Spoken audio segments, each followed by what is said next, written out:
for today's video mga kaante, tapos na nga ang fiesta pero ngayon ko lang na-edit yung video ko kay tungod ba na hindi pa talaga natunawan sa humba. Ilan days ang nakalipas mga kaante, ngayon ko lang talaga na-edit yung video ko, kaya naman for the go.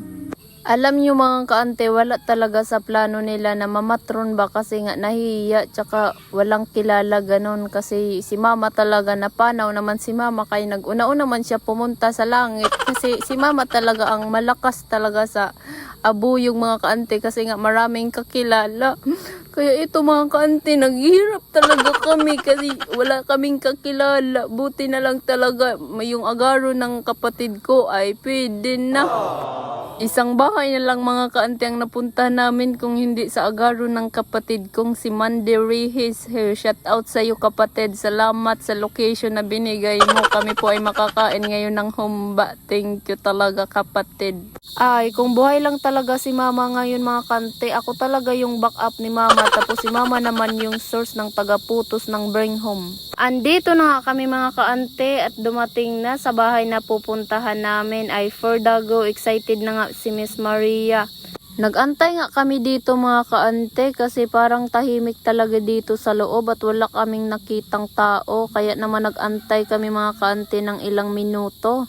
Naghiling-hiling na nga dito si Miss Maria mga kaante at naisip ba na sakbo na lang natin. Oy, pati nga yung ate ko mga kaante naghiling-hiling na rin. Natatawa na lang kaming dalawa kasi baka pagkamalang kaming magnanakaw. Agoy!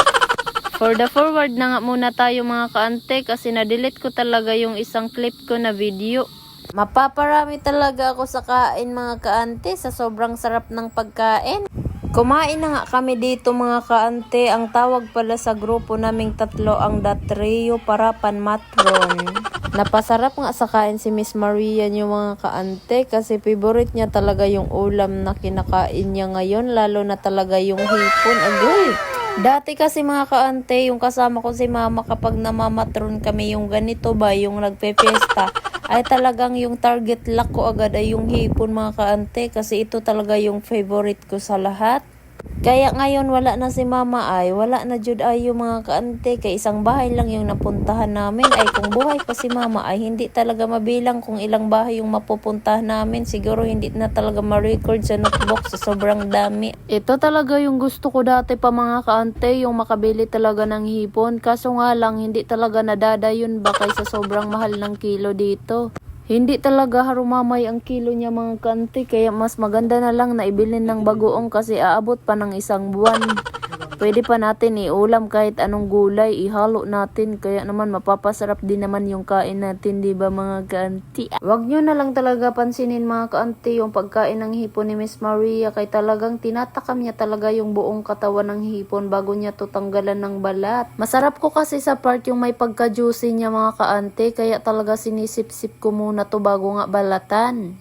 Salamat po kay Ma'am Arlette na nag-entertain sa amin. Ito yung amo ng ate ko dati at amo naman ng kuya ko ngayon na tinatrabahuan. Dahil tapos na nga kami kumain mga kaante, naghugas na nga yung ate ko dito para naman hindi dumami yung hugasin at yung ate ko naman naglilinis. Pag ganito talaga yung squad ng sister mo mga kaante, for the go talaga, ang sarap sa pakiramdam. Iba talaga ang ganda ng sisters ko habang naghuhugas, kuhang-kuha pa rin ang kaseksihan. Agoy! Kaya sa bahay naghuhugas siya mga kaante araw-araw para sexy talaga. Kaya deserve niya talaga mga kaante ang San Miguel Light. Magsha-shot na nga sila mga kaante pero hindi talaga ako niyan iinom kasi good girl po ako. Ako si Miss Maria na good girl kaayo. Agoy! Masaya nga yung ate ko dyan mga kaante kasi nga makakatagay na ulit siya ng burn na sobrang lamig. Kasi pag sa bahay mga kaante, puro man tuba, kaya naman yung bituka, larugon na, kailangan ng sarain.